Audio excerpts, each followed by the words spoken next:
The month of May in Indianapolis is fully underway, leading up to the 108th Indianapolis 500, 2 weeks from tomorrow.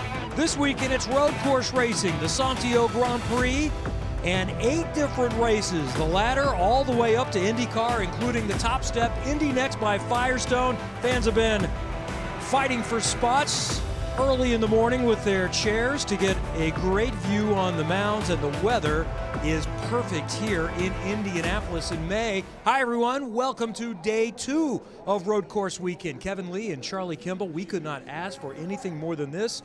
We've already seen 6 really entertaining races, 2 more to go. Yeah, it's going to be a great weekend of road course racing. Already has been, will continue to be over this afternoon. We saw some incredible racing in the Indy NXT series, as well as the USF series, the ladder series here to IndyCar.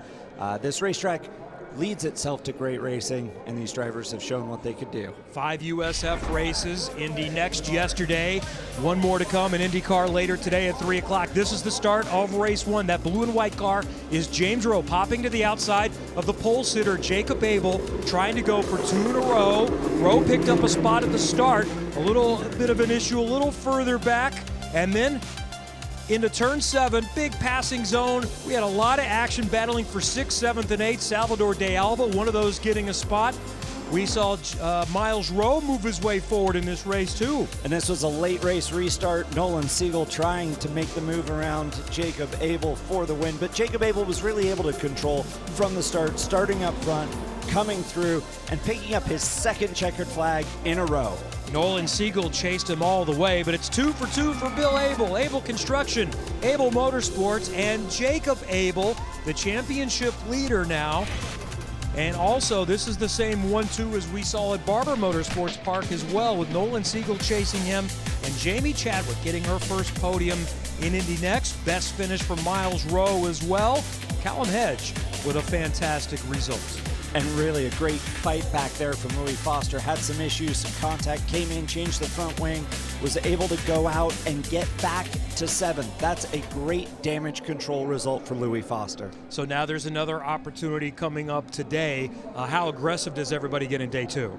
Well, you can be a little more aggressive. You don't have to save the car for tomorrow's race, but at the same time, you really have to go out there and get points. We're talking about momentum, we're talking about points. Coming out of here, 4 races into the championship, it's important to have the positive momentum heading on to the next event at Road America. Along with Abel winning the race, other big stories, including the podium. Let's check in now downstairs with DJ Clark. Well, good morning, Charlie. Good morning, Kevin. I'm down here on the grid with Indy NXT's most recent podium sitter, the first woman to sit on the podium since Pippa Mann did it, Jamie Chadwick. Jamie, talk me through your emotions yesterday and talk me through what was a very impressive race. Yeah, obviously super happy. I mean, I think this year we've shown good pace. I've mentioned that before. I think I would have taken your arm for a podium, but for sure I felt like we're capable of being in the top 5. So yeah, to get a result under our belt, obviously I'm very happy, but to get a podium, yeah, just even more happy. And I think it just kind of validates everything we've been doing in the off season and where we can hopefully go from here. Well, talk to me about the off-season, because you're not only able to come into tracks that you know now, but you put a lot of work into this off-season. We did. I think I had half a year of not really knowing what was coming up last year, and then sort of started to get into the rhythm of it by the end of the year, and then taking all that knowledge into the off-season to then be able to work that bit harder and know exactly what I had coming made a big difference. And I've spoken a lot about it, but the physicality was a big thing, so just getting stronger and being better prepared for this season has made a big difference, and yeah, just happy it's paying off. Happy, well prepared, and ready to tackle today. Back to you, Kevin and Charlie. All right, thank you, DJ. We are nearly set to go. That was just a few moments ago. I spoke with Jamie just a little bit ago, and she said, yeah, that was late last night in the UK, so I woke up to a lot of messages this morning. Strapped in and ready to go for race 2 at the Indianapolis Motor Speedway. Let's head downstairs for the command. Gentlemen, we direct your attention to the victory podium. Here to give the command to start engines, your grand marshals for the Indy NXT by Firestone Indianapolis Grand Prix. It's IndyCar Nation rookies. Drivers, start your engines!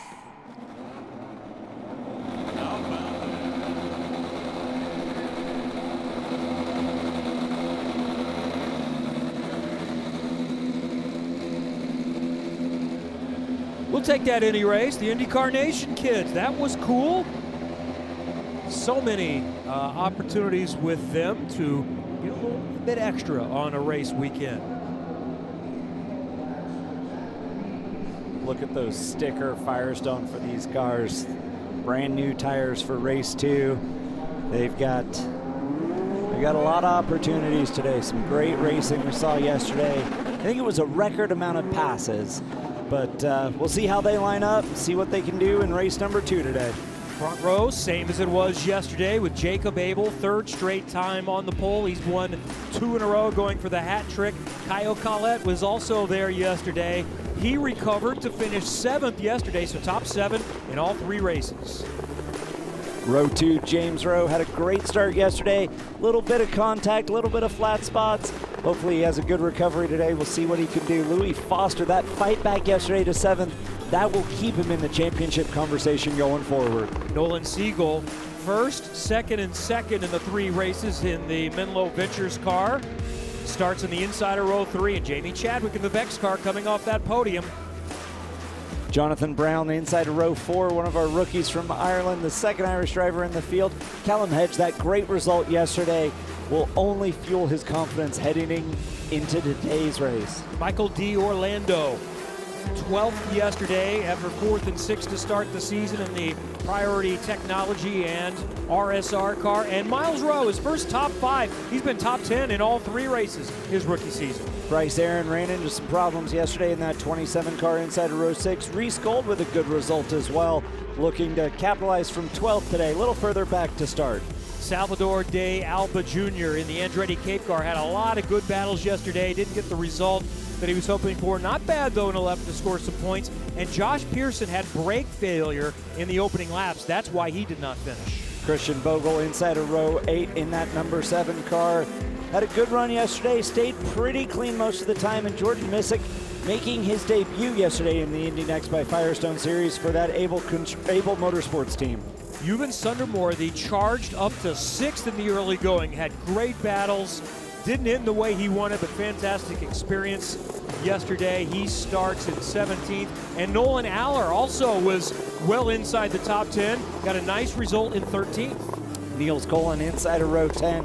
Not a whole lot of experience on this young Dutch driver, but he's proving fast when he needs to be. And local boy Jack William Miller outside of row 10 in that family run team based out of Indianapolis. And Lindsay Brewer starting on row 11. She had a big lockup yesterday. We saw those tires all the way down to the court, down into turn 7. That early braking caught a lot of these young drivers out. Second time, final time of the weekend for these cars. What needs to happen? Time for Kimball's Keys. Well, it took a little while for Jacob Abel to get his first race win. Now he's done 2 in a row. That Abel effect, is anyone going to be able to stop him getting hot? Because once he gets hot, he might not cool off until he's got his hands on that championship trophy. And we saw a little bit of a messy race yesterday. It's going to come down to managing those mistakes. This racetrack proves you can race, you can pass into turn 1, turn 7, turn 12, but you've got to do it cleanly and stay smart to get the result of the checkered. We have 35 laps.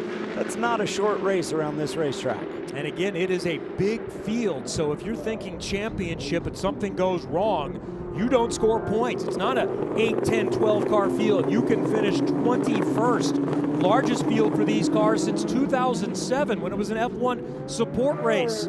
They are lined up quite nicely. Green and black car, Collette on the outside. The inside is the black and white car of Jacob Abel, James Rowe, Louis Foster on the second row. Siegel, Chadwick, Brown, Hedge, watching for green. They're already fanning out, and here we go from Indy. Kyle Collette pops in behind Jacob Abel, trying to go the long ways around the outside. Louis Foster in the second row. Collette is going to try to hang on to it, and he goes to the front. Further back, a lot of tussling. They all make it through, in some cases 3 wide. Collette jumps to the points. Headed to turn 7. Abel has dominated the last 2 weekends. He's still right there. We're in for a good battle today. Jacob Abel, we got Ewan Sunderworthy sliding and spinning over the curb through turn 5, a little further back. Everyone keeps going. Kyle Collette defending into turn 7. This is the first time Jacob Abels had a car in front of him in race situation since before Barber.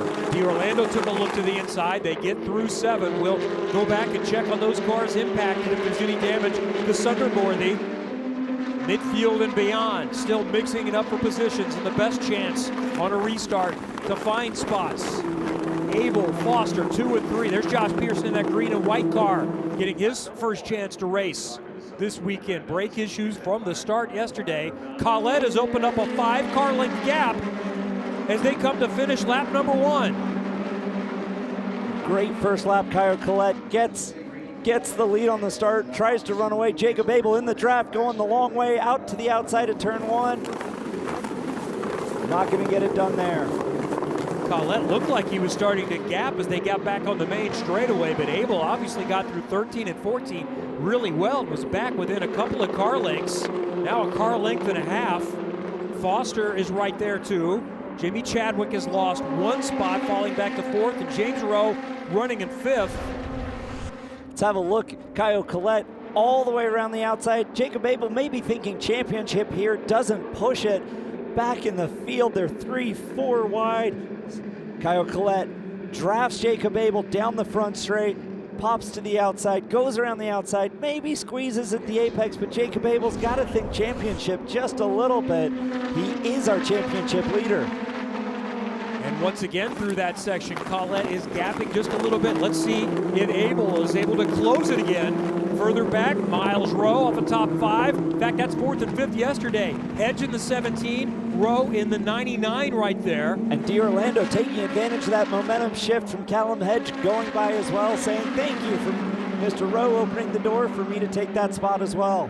By the way, Euven Sunderworthy did get going, but he is about 40 seconds behind the pack, but is still on the lead lap, so hoping for a yellow at this point. Back into turn 1, no change up front. Bryce Aaron in the 23, side by side with the red and white car of Jordan Visick. Actually, Jonathan Brown in the 23, right there looking for that position. Second in the championship, Nolan Siegel at the tail of it. This is the best spot other than turn 1. You gotta get out of turn 6. It's a long run, heavy braking down Holman Boulevard here into turn 7. Nolan Siegel thinking about it, but again, he's got to think championship as well, so he's just gonna play it cool. He knows he's got 32 laps to pass these cars and get as high up the order as he can. Siegel started 5th. He's lost 1 spot in the opening moments. No real big movers. No one has improved up near the front significantly. They're still dicing back there. James Rowe trying to hold off Nolan Siegel. The exit out of this 13, this turn 14 is a corner, but it should be flat out for these drivers coming onto the front straight. Big draft for Nolan Siegel behind James Rowe. Watch Siegel in that green and black car looking to the outside of James Rowe. Got a little bit of draft in front from the 28 of Chadwick, and they make contact. Siegel takes a ride through the grass. Is there any damage? He'll come back on. Push hard here, push hard. Report damage. And Rowe is going to have a run on him here now too. But the big question mark is there Everything damage? looks fine, bud. Everything looks fine. Might have a little rear toe out. Just be careful under the brakes. Nolan Siegel defending Miles Rowe, thinking he's going to make the move into turn 7. He dives down the inside, locks up. Nolan Siegel's got to take a breath here, recover. I'm not sure if race control is going to look at that. It was a little bit of contact. Anytime there's contact, typically race control will look at that, but Nolan Siegel's got the speed. He's got the pace. Miles Rowe, has a lot of speed as well. So if Nolan Siegel can get past, he has a little bit of clear track to drive back up to the back of James Rowe. A little further back, Josh Pearson either has or will need to give up 2 spots for violating track limits. We're looking at 6th on back right here. Miles Rowe in the Force Indy car. And they're spread out a little bit. Top 5, you see there, that blue and white Top Con car. Here is that battle for 6. Rowe is going to go down and try to defend on Siegel. The green and black car trying to go the long way around. Last time through this section did not go well, but the car appears to be okay. Siegel is still on the attack. And running in 7th with D'Orlando. No, unfortunately, our team's not going to report their teammates, but That was blocking. So On the blocking from the 99. I have to laugh there because Nolan Siegel and Miles Rowe are teammates with HMD Motorsports, and we don't typically report your teammate for blocking, but it's pretty clear on the cameras for race control. If they want to look at that, they'll have a look. And I want to go back to that penalty for track limits violation. Typically that's from shortcutting the chicane and gaining an advantage. If you shortcut it, don't gain an advantage, give up any advantage you may have gotten, race control will let you race. But if you gain an advantage, you go through there, gas it up, don't even make an attempt to make the chicane, that's when they will make that position adjustment penalty. So it's been a wild opening 5 laps. Meanwhile, up front, Caio Collet took the lead in turn 1, and the 21-year-old Brazilian has been in charge, and here comes Nolan Siegel making a move again. This is a replay at the beginning from the spin of Ewan Sunderworthy and the penalty to Josh Pearson. A little bit of contact. 27, Bryce Aaron got a penalty for causing that, so. And it's a drive-through penalty for Bryce Aaron for that contact that creates chaos behind. Meanwhile, did Siegel get Miles Rowe? He did not. They're still battling back there. Here they come to another passing zone in turn 7. Rowe will come down to defend. Siegel thinks he's been blocking him. They're teammates, so they're not going to call that in. And still trying to work his way through. So in junior formula racing, it's kind of every driver for himself. There are no team orders, and I want to talk a little bit about the defending versus blocking. Blocking's a penalty. Defending is legal. If you proactively defend your position with the preferred overtaking line, typically to the inside of the corner, and make the overtaking car go the long way, the outside of the corner, that's defense. If the car behind who wants to overtake moves to the inside and you move in reaction, that's a block. And the stewards look dimly on blocking. Great look up front there with Jacob Abel still trying to chase down Collet. Foster is right behind Abel, then Chadwick and Rowe. Here's Siegel. Looks like he's got the move done this time on the inside. He'll make it stick. Nolan Siegel gets that spot back in 6th. Textbook, perfect. Already pulling away.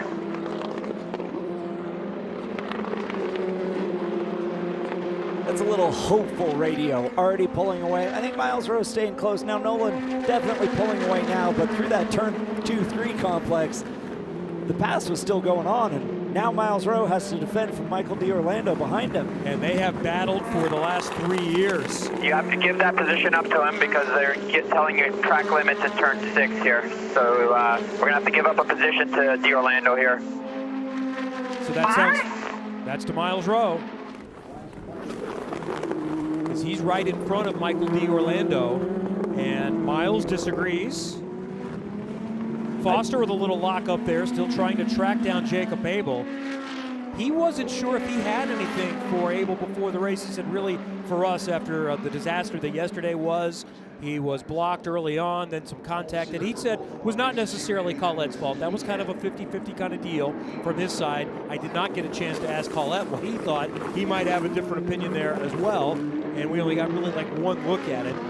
But he was simply about getting what you can today as far as points are concerned. Wasn't sure if he had a winning car. He just needs to stay in the championship right now. So Foster, job done, but it looks like he might have something for Jacob Abel. He has been stalking him the entire day today. Right now, another look at him, trying to get to second. Heading down, turn 7, not close enough this time. And Caio Collet just running away out front, running really quick lap times. We'll see if he's able to take care of those Firestone tires with that clean air. When you have that clean air and a big gap in front of you, you get that downforce, you don't slide the tires as much, you don't wear those Firestones out. So they hold on and give you a little more grip for all 35 laps during the race.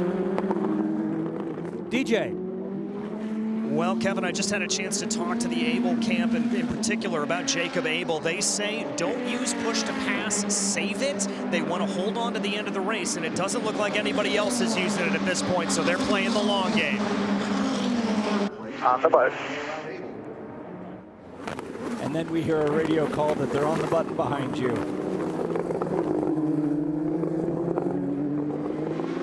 Foster cannot get that done there.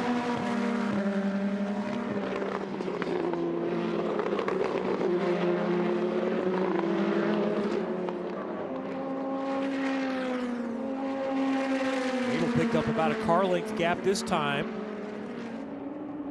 But it looks like Foster has some good straight line speed and is going to look to the inside. He's going to go for it into turn 7. Louis Foster up to second. What a great fight back for Louis Foster today after those incidents. He fought back the second half of the race yesterday. Those 2 restarts definitely helped. Great run, Louis Foster up to second. There's Miles Rowe, who gave up the spot. No, did he give it up and get it back? He did give it up and then passed. Okay. D'Orlando back for 7. So that will continue to rage on. There's the 3 Andretti Cape car. Michael D'Orlando with his only confirmed event of the season, and we've said that 3 weekends in a row. Look at Jonathan Brown and Callum Hedge here. Side by side, how close do they get? I think 1 touch. A little bit of lawn mowing. Great car control there. You see those white gloves, that's 2, 3. And as soon as Louis Foster gets inside Jacob Abel, he can't move further to driver's left. Louis Foster gets the job done on the brakes. These 2 guys have spent years racing each other in the junior formula. They're probably tired of racing against each other, seeing each other on the racetrack. And it's in it in tears at times for one or the other, but a great deal of respect for each other. 2 very, very talented drivers. They battled for the USF 2000 championship that went down to the final moments. D'Orlando won it in Portland a couple of years ago. They battled for wins. The 2 drivers with the most wins last year in USF Pro. Miles won the championship. D'Orlando had too many DNFs, even though he spent a lot of time on the podium. And Miles Rowe with his best result of his young Indy NXT career yesterday with his first top 5, as mentioned. He's been there. He's been in the mix, top 10 in all 3 weekends. So this is still getting acclimated to this new car. 11 wins so far in the USF Pro Championships. Here's D'Orlando again. This time he's got to run, and he's going to move over and get the spot done before they get to turn 1. Rowe will try to battle back, and he might be able to do it. Orlando is clear. And really, I think that pass comes down to a great draft, great exit off turn 14 for Michael D'Orlando, and the use of the push-to-pass system. When we talk about push-to-pass or overtake, it's a button, a driver-activated button on the steering wheel. Gives you about 50 extra horsepower. It's limited in the amount of time you can use it during the course of the race, because I think most drivers would just tape that button down and have it the whole time. But it is limited, so you have to be smart about when you use it. Use it when you're trying to pass cars. Use it to help launch you off the corner. You can only use it for up to 15 seconds at a time, and it's not available on starts and restarts until the drivers reach the alternate start finish, which is just back there at turn 11. It's been a conversation point in IndyCar this year when overtake's available. Oh, really? Oh, I haven't heard that. Let's listen to some radio with the 26 car. Nice job. Point. Clement has 122. You're down to 73. Copy. That is the push to pass remaining. Started with 150 seconds. Kyle Collette up front, 122. Louis Foster, 12 laps, about a third of the way into this race, has used almost half of his allotment. Now he is running faster. That time he was 3/10 of a second. 3/10 of a second faster than Kyle Collette in front of him. DJ, what else do you know about Foster? Well, I just had a chance to talk to the Andretti Global camp, and I asked them about strategy, if they were saving anything. They said our strategy is to win, and we're going to do whatever it takes. The first thing was let's salvage some points, but now let's get after and get it to win because we think we have the pace. The concern was about the Able cars, and that's just an example. Every day is different. Track conditions change. The way a set of tires feels. Yeah, it's windier today. Nobody had anything for Jacob Abel yesterday, and now they do. And Nolan Siegel as well. We thought Nolan Siegel would come right up to Jacob Abel yesterday. Down to 98 now. And he's stuck back there in 6th. He's second in points at the moment. So he's really trying to figure out how to get past James Rowe. Get back inside the top 5 today.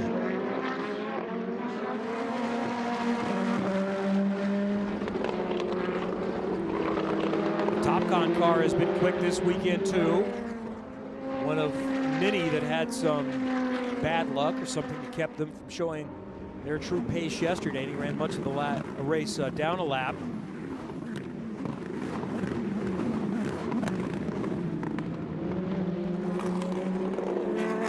We talk about the competitive level here in the Indy NXT by Firestone this year. We've got 21 cars, and up front here, we've got multiple different teams represented. HMD, Andretti Global's Jordan Missick going side by side back there with Christian Vogel, as well as the Able Motorsports team. Andretti, HMD, Andretti with Cape. You know, it's top 7. We got 4 different race teams represented. A red and white 21, Jordan Missick. Niels Colin had a good day yesterday, trying to work on Christian Vogel there. Missick in his first weekend in these cars did have a test before this, but I think he did a really nice job yesterday. Had a good day going until an incident later on in the race, but he's picked up a couple of spots, running 14th against veterans. People have been doing this for a while.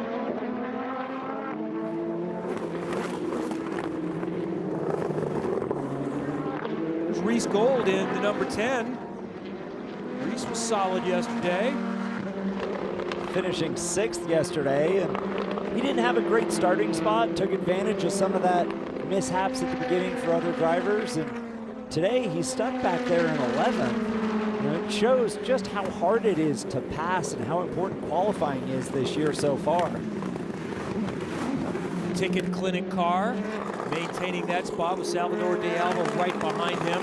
Josh Pearson, that green and white car with his first chance to race. Here's Missick in the red and white car, still working on Christian Vogel, trying to get another position. This is the only confirmed weekend that I'm aware of for Missick, so it's kind of see how it goes and try to put the budget together to do some more. He's running radicals. He's been winning in that series. Meanwhile, up front, it's getting a little bit tighter. It was a second just a lap or two ago. Now it's down to 4/10 with Louis Foster on Kyle Collette.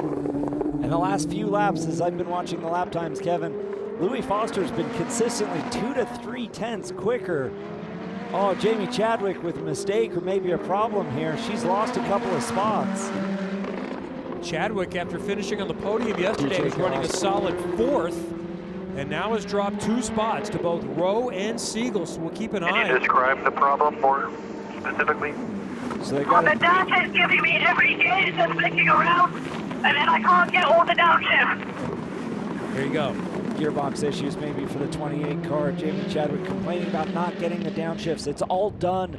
Paddles on the steering wheels in these cars. There are only 2 pedals in the footbox, brake and gas. And if you can't get the downshifts, that really hurts your braking because you use those downshifts to help slow the car. It's going to be reversed, and I can't actually get the gears. Major gearbox problems here for Jamie Chadwick in that 28 Andretti Global car. And Nolan Siegel still stalking James Rowe. Up front, meanwhile, we could have a challenge for the lead right here. Foster, is he on the bucket? Collette, remember, they came together yesterday. There was a blocking penalty on Collette, and then they touched at one point. Foster trying to sweep around the outside. Louis Foster looking at that over, under through the 1-2 complex now, trying to get on the gas. That car twitchy out of 4 on the run down to 7, the next best passing zone. Both very much in the championship. Collette 4th in points. Foster 3rd. Everybody chasing Jacob Abel at this point. Need results, need an opportunity to score max points with a win available today.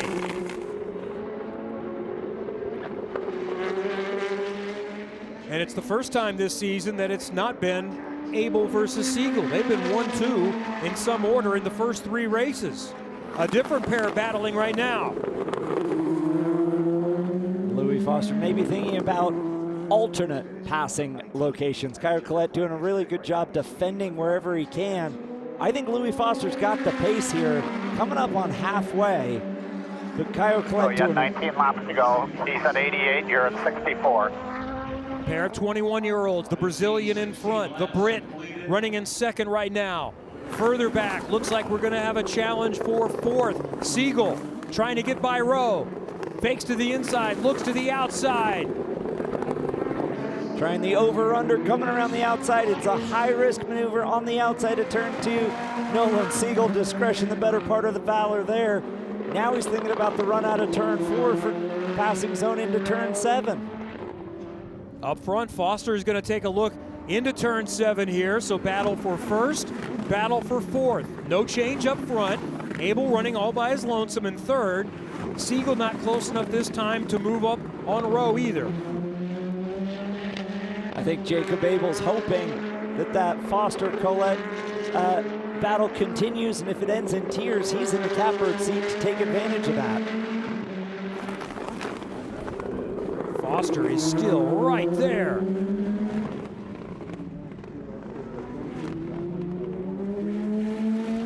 Neither got the result yesterday that they thought they were capable of. Foster ended up recovering to finish 7th. Colette finished back in 19th. Kyle Colette yesterday jumping over that turn 5 curve. Got about 5 feet in the air in the nose of the car. Not sure we saw it on camera, but it was quite the ride for the rookie. Now it's settled in a little further back, but it rages on up front.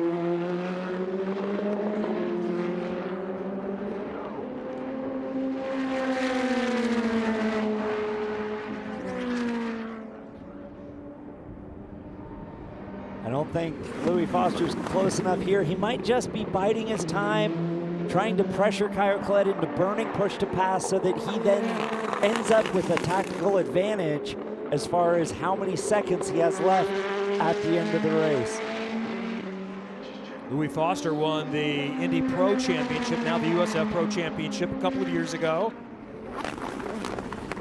and was really solid. 4th in the championship in Indy NXT last year. One of the favorites coming into this season. And then ahead of him, Kyle Colette has won 3 times in F3, the Formula One ladder. He's won a championship in French F4 in a really dominant season. And this is one of the few tracks that he's familiar with. Everything is new to him. 17 laps to go, 17 to go. He's down to 2 seconds more than you. But he would have tested here last fall, raced here yesterday. So a little more comfortable for Kyle Colette and more level playing ground for him. And he has been quick all this weekend in one of the 10 HMD cars. He's got an Andretti car right behind him. Abel still all by himself. I know Jacob Abel would like to be able to sweep the weekend, but all things considered, especially the fact that Siegel was behind him. That may be what he's thinking about at this point. So we mentioned Louis Foster has won a USF Pro Championship, 5 races this weekend, and Nikita Johnson and VRD continue to dominate in USF Pro 2000, the step right below Indy NXT. And then Simon Sykes, who used some strategy in race 2, wasn't going to have an opportunity to contest, so they pitted for fresh tires and had an opportunity to start on the front row in race 3. And Simon Sykes, last year's USF 2000 champion, gets his first win. And then in USF 2000, the graphic just went away, and I don't remember who won. I'm going to need to see that graphic again. Some great racing. We've had some incredible racing throughout the whole ladder this weekend.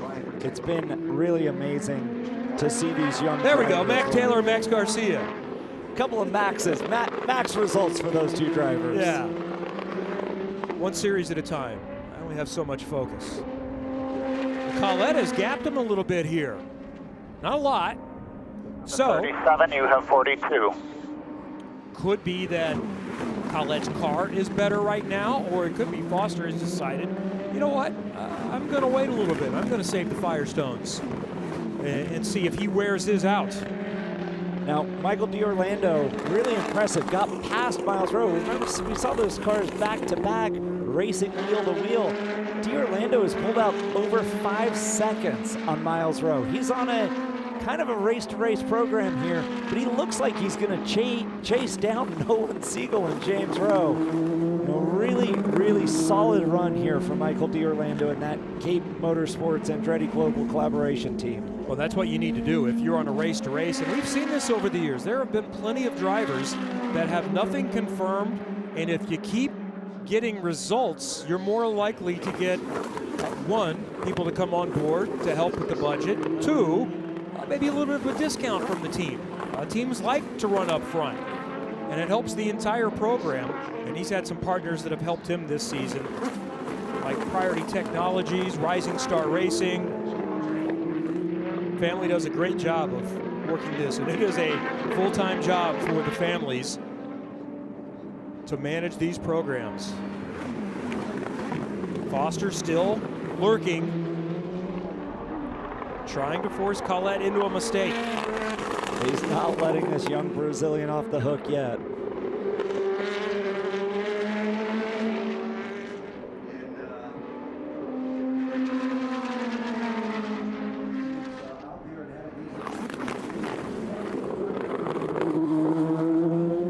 So just like IndyCar, Dallara provides the race car, so that's nice synergy. The tire is the same now, Firestone tires. And the engine's AER, 450 horsepower. As we said, it's a 6-speed paddle shift transmission. They only have 2 pedals in the footbox, just like in IndyCar, a gas and a brake. So it's all go or all stop in the footbox of these Indy NXT cars. Let's hear from Louis Foster's team. The pressure on to be patient with the button. He has 37, you have 42, Abel has 79. Just like in IndyCar, these teams are providing these drivers that tactical information of how much push to pass they have left. So it allows the drivers to learn. You know, this is a great proving ground, a learning opportunity before moving up to IndyCar. They learn how to manage that. I remember my first race in IndyCar with push to pass. About halfway through the race that I ran the full distance, I was way down on push to pass because, like I said, if I could, I'd tape it down the whole time.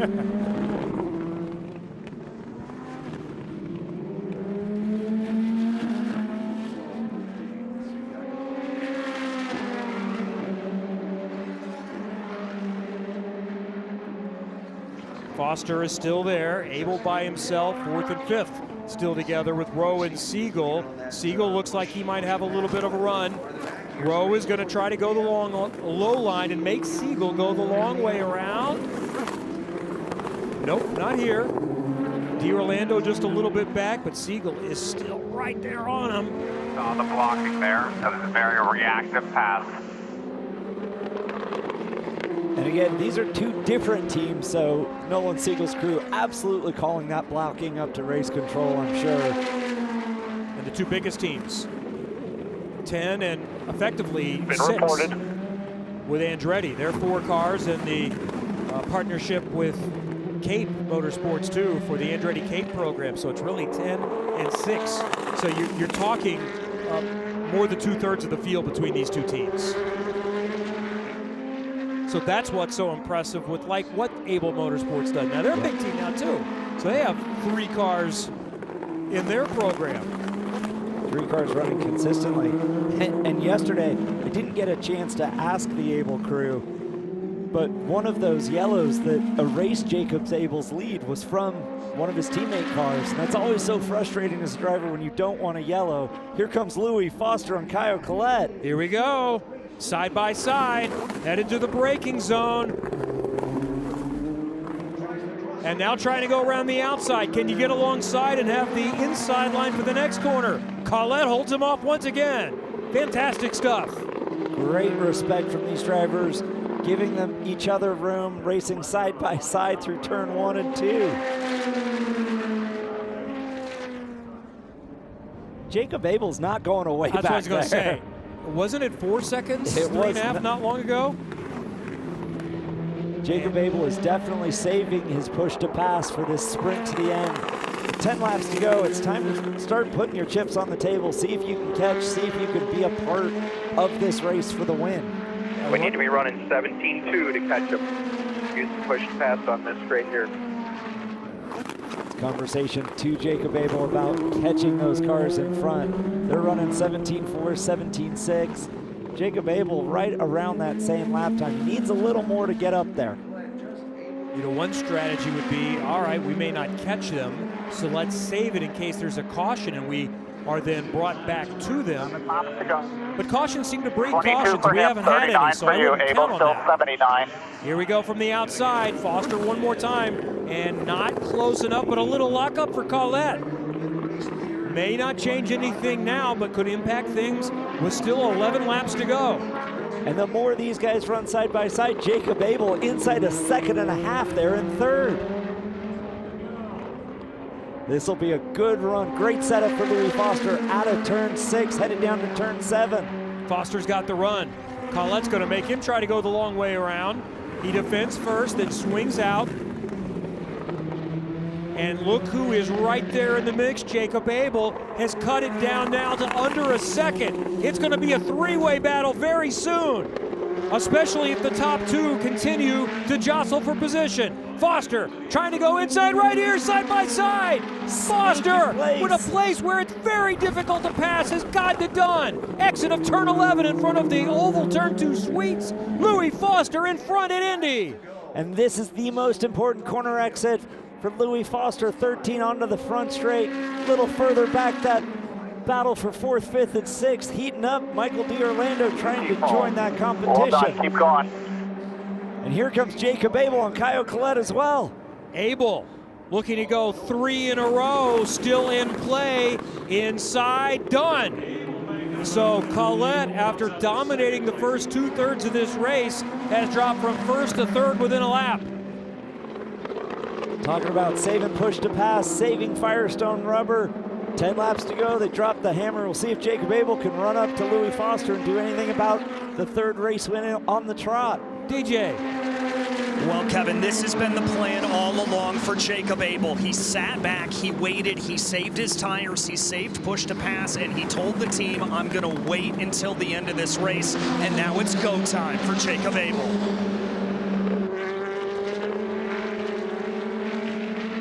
What does he have for Louis Foster? He's got still some work to do. Good lap by Foster.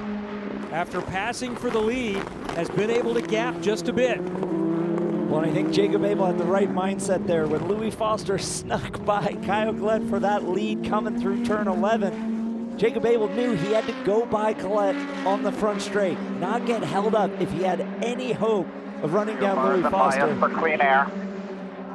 Louis Foster half a second faster than Jacob Abel that last time. Now Abel had to pass into 1. A little further back, they're still looking at each other, still racing for 4th and 5th here.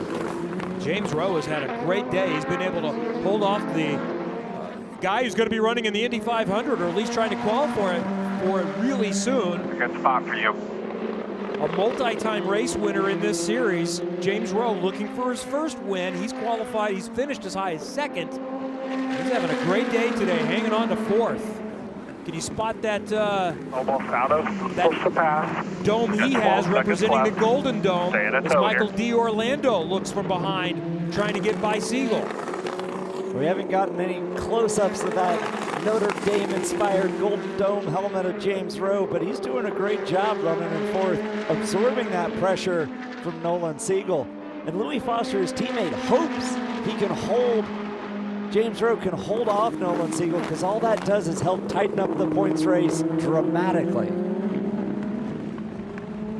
Yeah, that's how Rowe can help his Andretti teammate leading this race. There are 3 teams in championship contention: HMD, Andretti, and Abel in front right now. And Jacob Abel.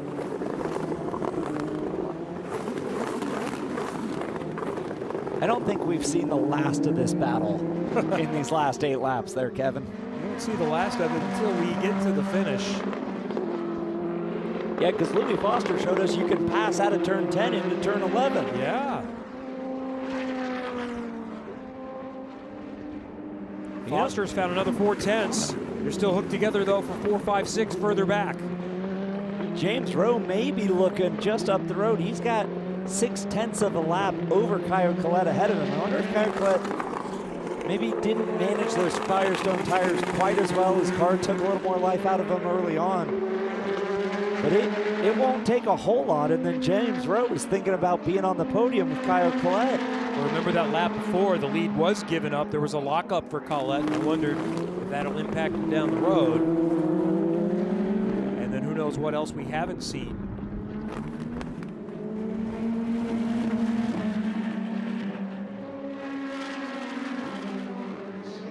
So as we watch the leaders come through, with Collette now running by himself in third, and 4, 5, 6 still together. Rest of the top 10 still Rowe, Head, De Alba in a good position. Jonathan Brown in 10th. Gold, Pearson, Missig. A little further back to Niels Colin and Jack William Miller have moved forward a bit today. Both 5 spots on the day, running in 14th and 15th.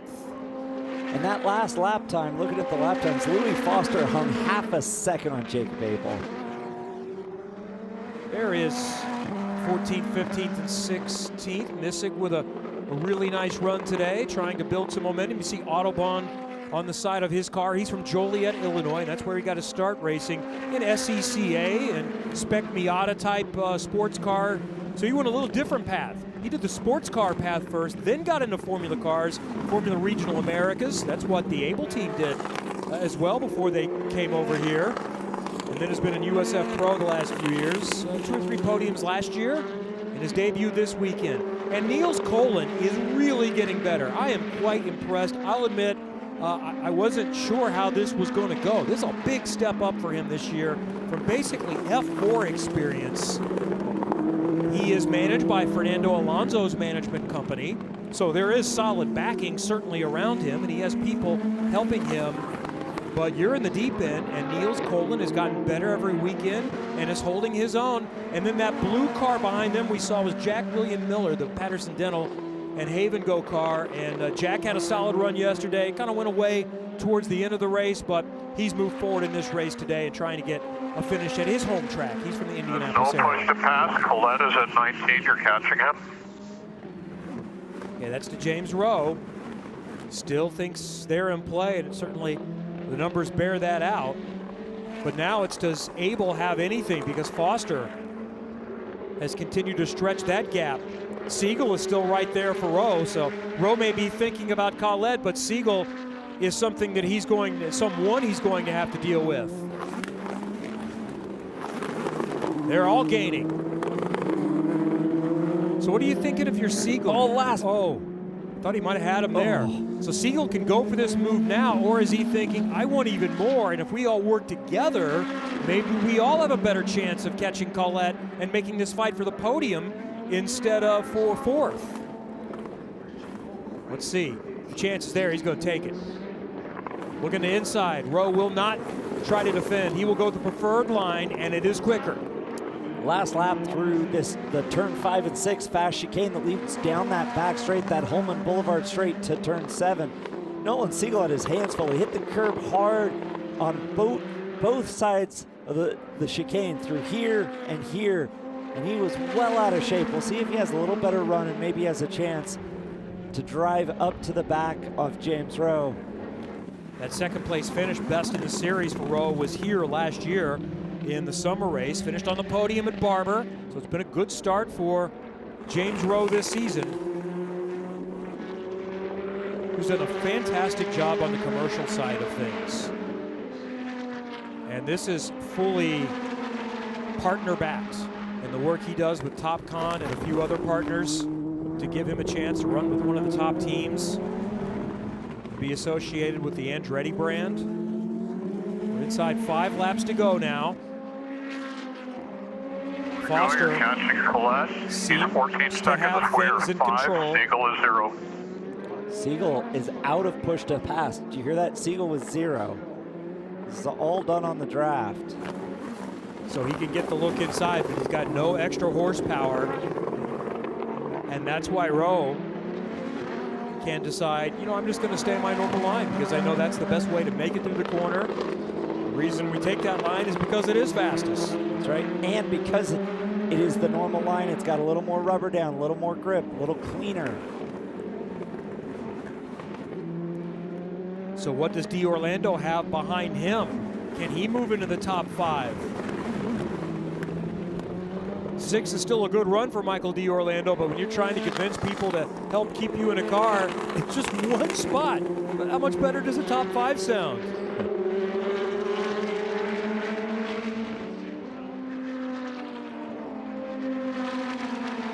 Jonathan Brown just picked up a spot to get into 9th, ahead of De Alba. Keep it up, James.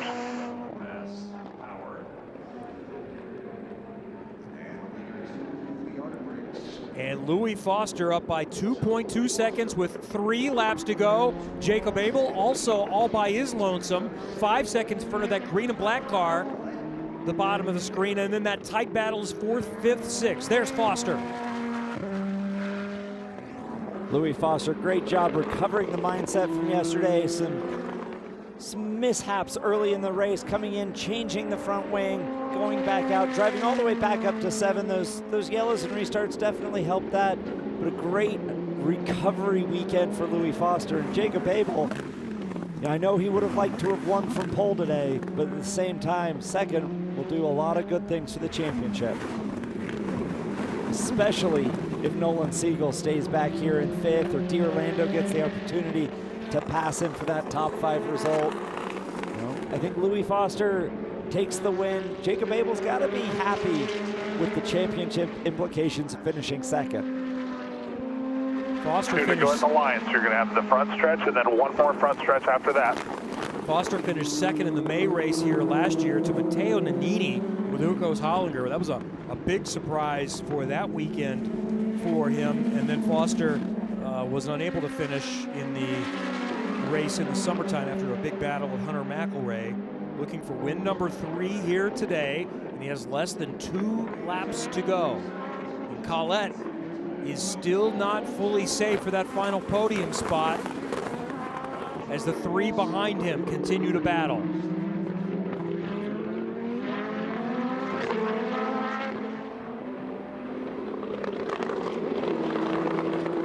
Lap and a half to go for the leaders. 4th, 5th, 6th, still very much in question. For Collette, he's looking for his first podium. 7th and 4th place finishes on the season before the weekend, so that will be significant.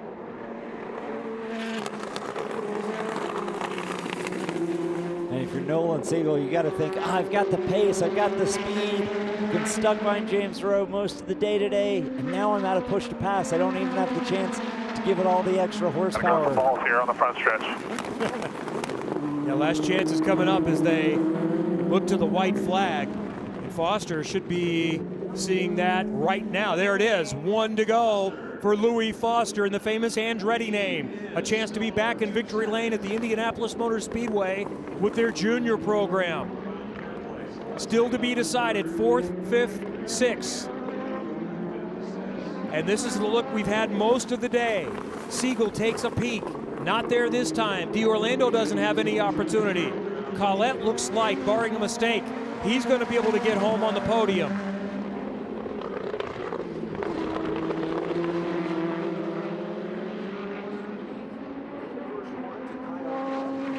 D'Orlando a little out of shape through 5 and 6. That'll hurt his run down to 7. I don't think Siegel's got anything for James Rowe Set here. him up out of 12. Just send it 12, bud. Send it 12. Will he send it? He's got to be thinking championship at the same time. Yeah, I think you got to take what's available here. And Siegel is smart enough. It's a relative sin. You can tell him, send it if you got it. If not, go ahead and take 5th place right now. The battle for 4 still to be decided. Siegel is going to think about it. Not quite close up there. Meanwhile, final corner navigated for Louis Foster. Andretti and Louis Foster have won at the Indianapolis Motor Speedway. Yeah, Foster can nice keep run, his mate. early season championship hopes alive today. Race point, stay 2. Jacob Abel comes home 2nd, Collette 3rd, and Siegel drag racing to the line, tried to get there, but James Rowe is going to hang on to 4th. Siegel comes home 5th. Exactly the same as Tayo did yesterday when he got penalized. Maybe I shouldn't have been on the outside of 1. Maybe that was a bit risky, but left him plenty of space there. I think Siegel will want to have some conversations with the stewards based on that radio transmission, but a great weekend. Louis Foster, things didn't go to plan in qualifying or yesterday early in race 1, comes back, top 10 yesterday, a fighting top 10 to come back, and now very solid, no question win for Louis Foster. He got out front and ran away to over 2 seconds. And fastest lap of the race for Louis Foster. Big day for him. He said, I need something to salvage my opportunity to stay in this championship. And I don't get the sense that he felt like a win was going to be in the cards today. So let's get what's available. Turns out what's available is a win in very impressive fashion by 2.3 seconds, stopping Jacob Abel for going 3 for 3. But how about this? Jacob Abel has finished first or second in every race. And consistency wins championships. Points coming into this race. Abel was up 14 on Siegel. Foster was 58 back. And now he's 48 back. Cut 10 out of him, but more so, what's the gap to Siegel? It's only 23 behind Siegel, and he was 44 behind Siegel to start the day. So big day for many reasons. And you know what, though? Points do matter at this level. But this young man's won at the world's greatest race course. They can't take that away from you. It's always a good day when you get to stand on the top step of the podium. You get to do it at the Indianapolis Motor Speedway, and that turns it into a great day. Miles Rowe had another good day, top 10 in every race this season, coming home 7th. Jonathan Brown 8th, De Alba 9th, Hedge 10th. Gold, Pearson, Missick, Colin, another good day. Bogle, Jamie Chadwick. We heard she had that gearbox issue early on, so a 16th place finish is not representative of what her pace was. That's unfortunate. That's now 3 of 4 near the back, but that podium is going to mean something that she had yesterday.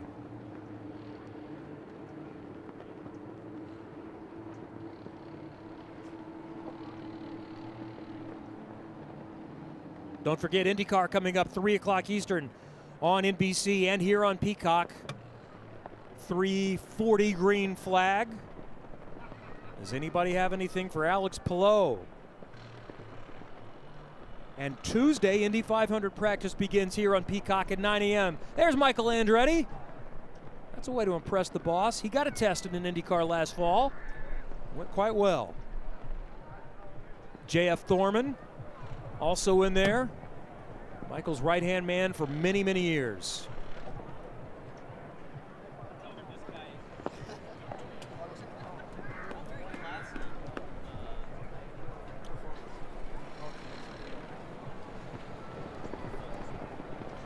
All right, down here on the grid with a very excited Louis Foster. He's got to get out of the belts here at this point and get himself ready. He had to fight for it, as he's had to do over the course of this entire season.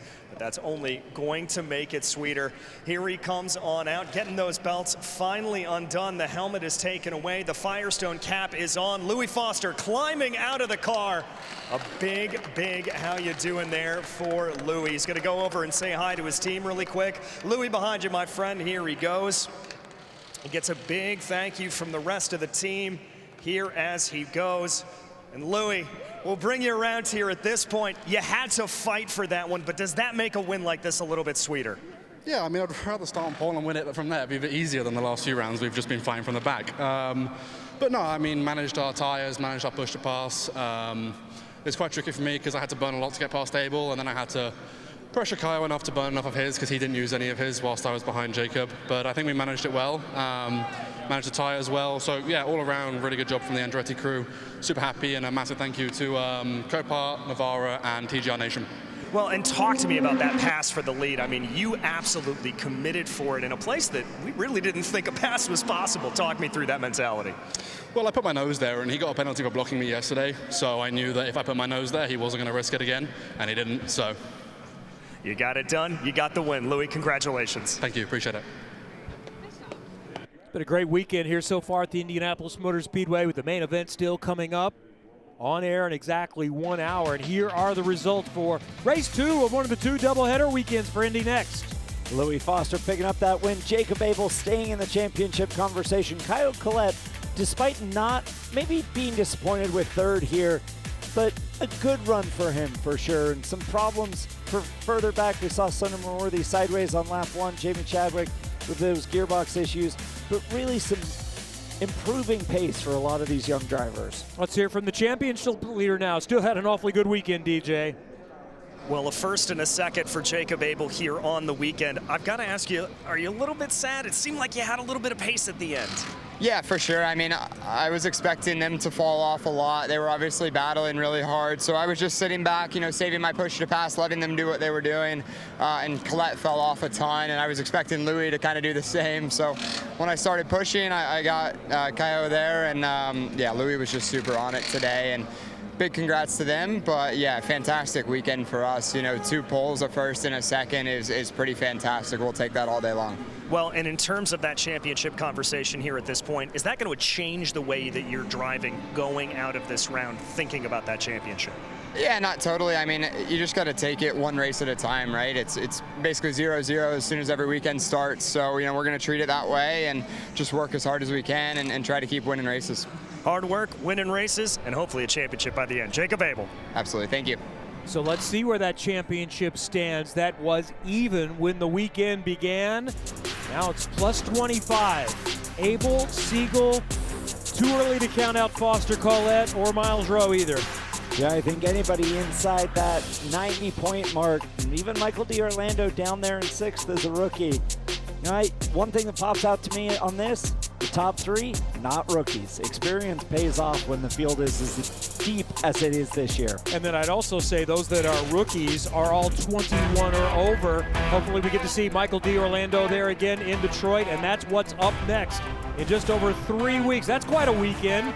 The IMSA WeatherTech Sports Car Championship, NTT IndyCar Series, and Indy Next by Firestone. IndyCar still coming up today. It's beautiful. If you're in Indy, come out and enjoy us. Sit on the mounds. Grandstand seats available. 3:45 the green flag for IndyCar. For Charlie Kimball, DJ Clark, I'm Kevin Lee. Congratulations. Louis Foster and Jacob Abel have won at Indy.